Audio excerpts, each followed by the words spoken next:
Jogo da Velha, parte 3.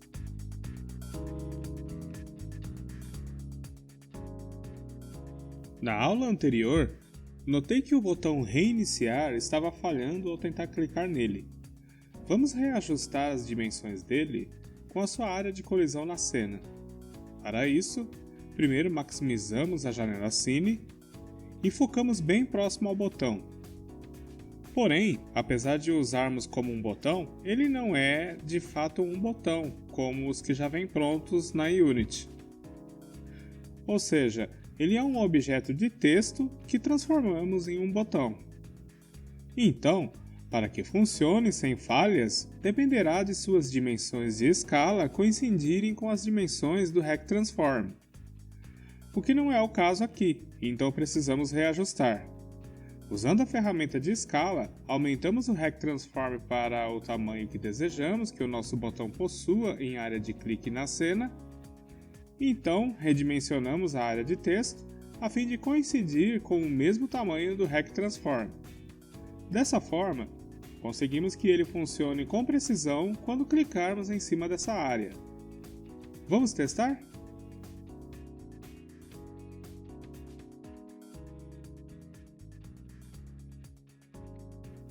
Certo!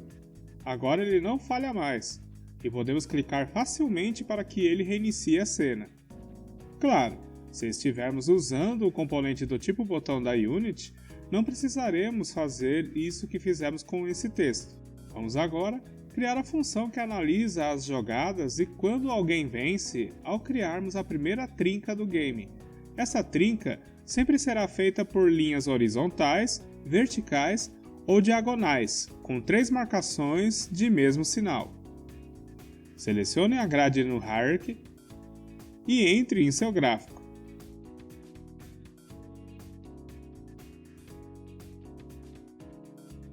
Aqui na Blackboard, clique na aba Cine para criarmos outra variável booleana chamada venceu.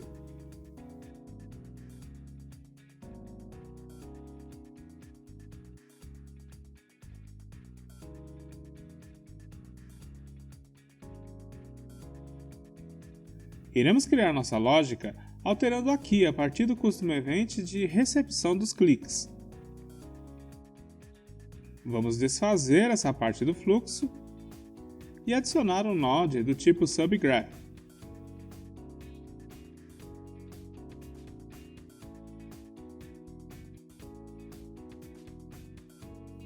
Um subgraph, ou superunit no Bolt, funciona como um tipo de caixa contendo internamente um gráfico em miniatura, e essa caixa é representada por um simples node, que usamos dentro de um gráfico. Dando duplo clique nele, podemos criar os mesmos nodes usados no gráfico principal. Além de programarmos visualmente tudo que é feito num gráfico, podemos também atribuir quais serão as entradas e saídas para que assim ele se comunique com seu gráfico pai ao qual ele faz parte. E dentro dele, você terá por padrão um node de entrada chamado Input e outro de saída chamado Output. No canto superior esquerdo, você tem a descrição entre a relação do parentesco, indicado por grade, subgraph. Isso mostra que o subgraph é filho da grade.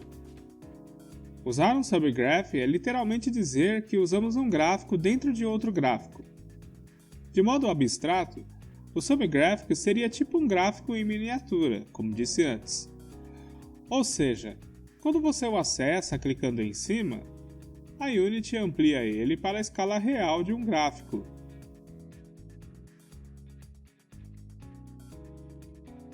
Seu equivalente usando scripts em C# são as funções ou métodos.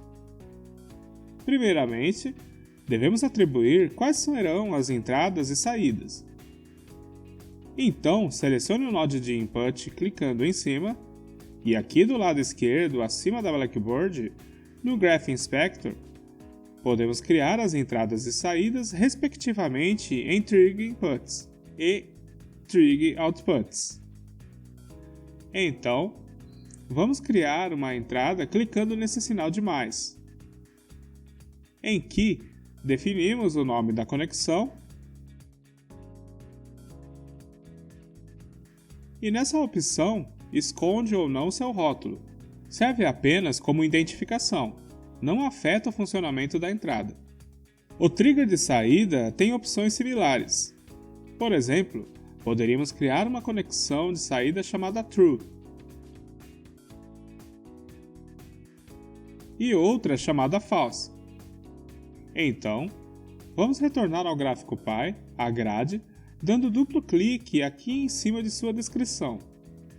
Veja como ele ficou representado com a entrada e saídas criadas. E a sua forma é de um node no gráfico. Basta agora conectarmos sua entrada e saída no Custom Event. E será sua saída false que conectaremos no setVariable conectando todo o fluxo novamente. Entramos novamente no gráfico do subgraph para criarmos a lógica dele. E o node que iremos adicionar será outro subgraph. Então, damos duplo clique para entrarmos dentro dele. E note na descrição de hierarquia, no topo da janela, o caminho de seu parentesco, ou seja, ele está dentro do primeiro subgraph, que por sua vez está dentro da grade. Sempre se oriente por esse caminho de status, pois dessa forma você sempre saberá em ramificação onde está o seu gráfico quando ele começa a ficar mais complexo. Criaremos uma entrada nomeada como in e uma saída chamada out.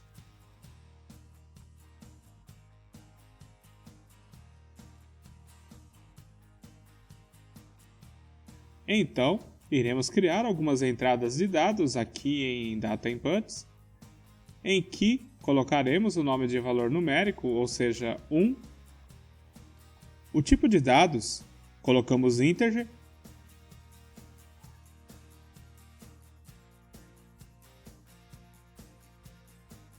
Para agilizar em criar mais entradas, clique em cima com o botão direito e escolha Duplicate. Irá aparecer uma mensagem para editar a porta, clique em Edit, em que mudamos para 2. Repetimos o processo duplicando e renomeando esse outro para 3.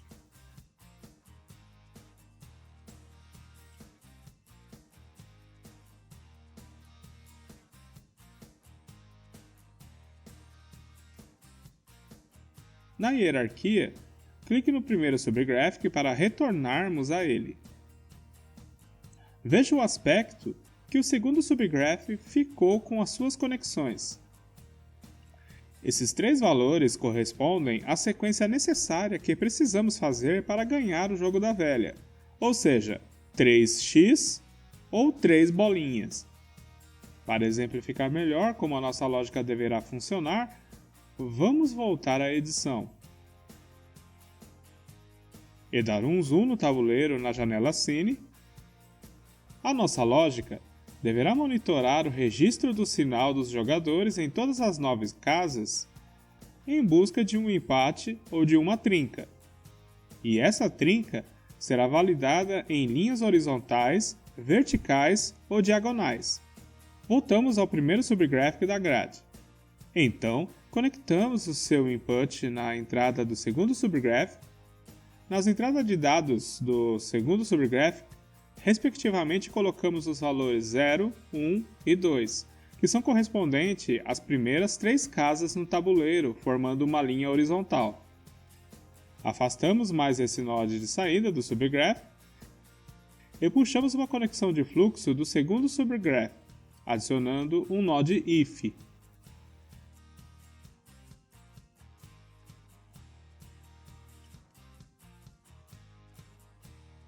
Então, arrasto uma instância getVenceu para o gráfico e conecto na referência de comparação do if.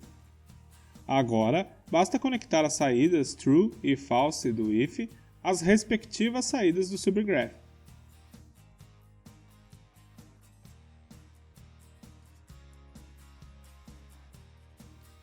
Selecionamos esses dois nodes e arrastamos mais à direita. Dê um duplo clique no segundo subgraphic para entrarmos em seu gráfico, pois precisamos agora criar um circuito interno das conexões de entrada. Puxamos uma conexão da primeira entrada e adicionamos um node do tipo transform getChild. Então o duplicamos mais duas vezes para conectarmos as duas entradas restantes do subgraph. Certifique que todos estejam conectados na porta index. Adicionamos um node do tipo getVariable e duplicamos duas vezes, conectando cada saída de fluxo de um getChild. Colocamos o nome text nas três getVariables. Veja aqui no status da concatenação dos objetos que eu renomeei os subgraphs. O primeiro renomeei para venceu e o segundo para winTest. Dessa forma, fica mais fácil em nos orientarmos para acessá-los e sabermos nossa posição no gráfico.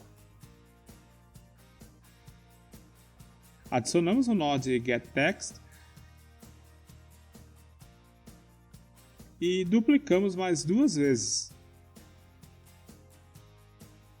Conectamos nas respectivas saídas, deixamos esse node mais à direita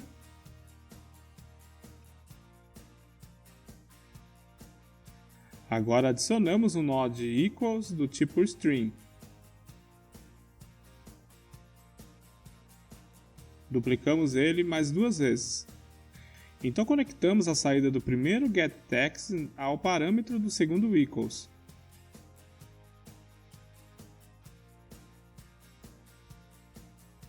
A saída do segundo getText conectamos ao value do segundo equals. Então conectamos a saída do segundo getText ao parâmetro do terceiro equals. E a saída do terceiro getText conectamos ao value do terceiro equals.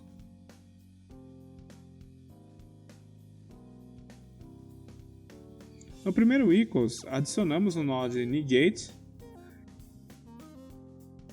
e em seguida adicionamos um node do tipo end.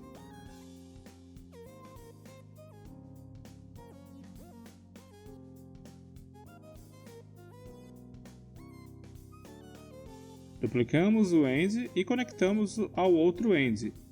Ligamos a saída do segundo equals à porta B do primeiro end e a saída do terceiro equals ligamos à porta B do segundo end.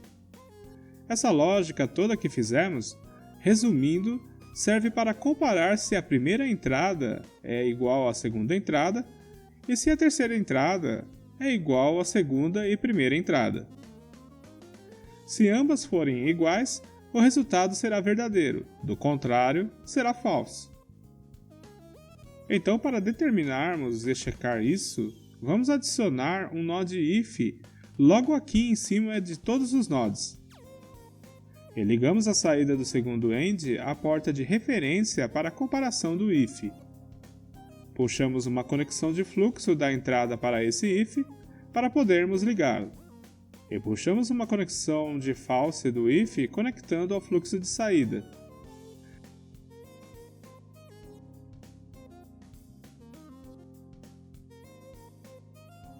Adicionamos uma variável venceu do tipo set.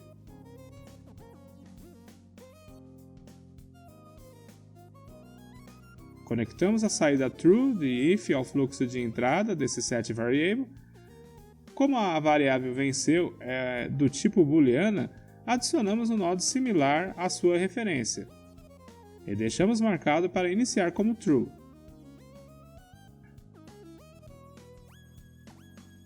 Agora, após o setVariable, iremos adicionar o node setColor do tipo image.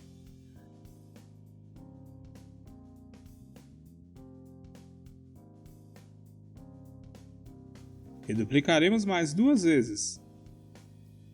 Vamos ajustá-los melhor. Dê zoom out com Ctrl pressionado e rolando o scroll do mouse, ou use o slider de zoom aqui no topo, na barra da janela. Então, puxe uma conexão de transform desse primeiro getChard e conecte ao primeiro setColor. Repita o mesmo com os dois nodes remanescentes. Agora aproxime o zoom focando no setColor. Puxe uma conexão do parâmetro de cor desse setColor e adicione um node do tipo Color Literal. Puxe mais duas saídas de Color Literal e conecte aos outros setColor.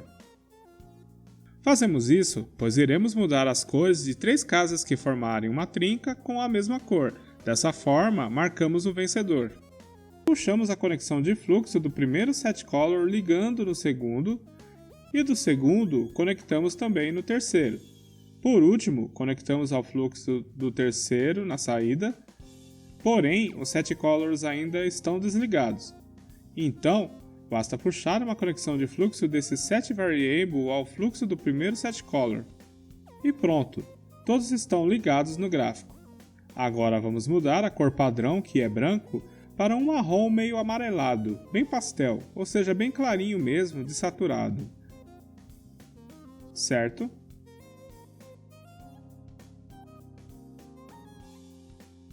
Vamos testar.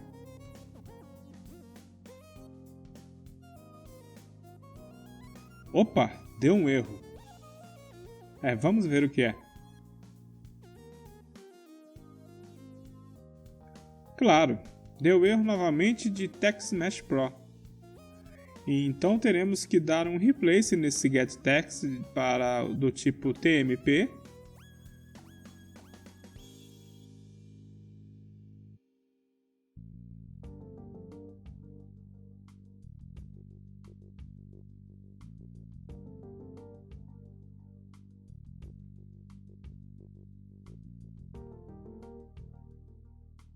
Certo, agora funcionou.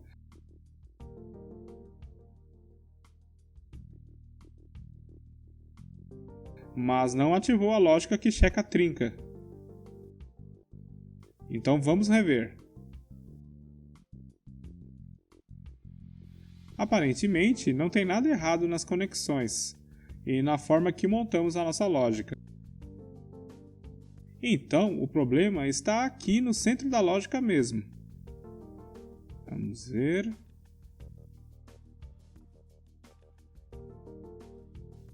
Ah tá, é claro. Programamos por enquanto apenas a checagem das 3 primeiras casas, que formam a linha horizontal do tabuleiro, que seria a 0, 1 e 2. Bom, então vamos testar novamente para ver se essa linha agora é checada sem problemas.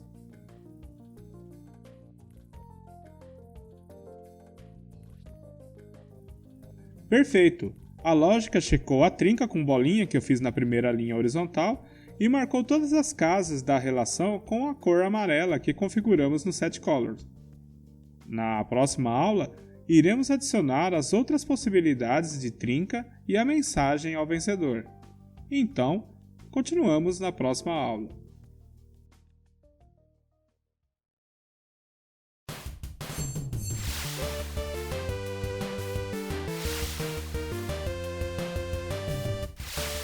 Você deseja criar seus próprios jogos, mas talvez desista por 3 motivos.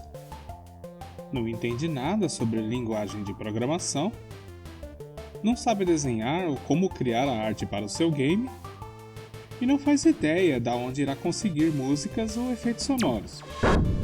Mas, e se eu te dissesse que não necessariamente você precisa dominar essas áreas para criar o seu primeiro game? Com esse curso, você entenderá como criar toda a lógica de seu game e de forma totalmente visual, sem precisar escrever códigos complexos. Saberá onde conseguir game assets de qualidade e de como usá-los dentro da Unity. Além disso, também verá como é fácil e simples conseguir músicas e sons para usar no seu game. O conteúdo desse curso é de fácil assimilação, pois possui aulas claras e objetivas. Isso mesmo, vamos direto ao ponto, sem enrolação.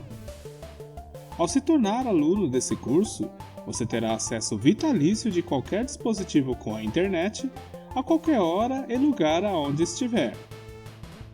Contará com o nosso exclusivo suporte de ajuda, terá acesso ao fórum de perguntas e respostas da comunidade desse curso e às novas aulas exclusivas quando esse curso for atualizado. Tudo isso sem ter mais nenhum custo adicional caso se torne nosso aluno. Por isso, será um prazer em ter você conosco. Estarei te esperando na primeira aula, então, até logo!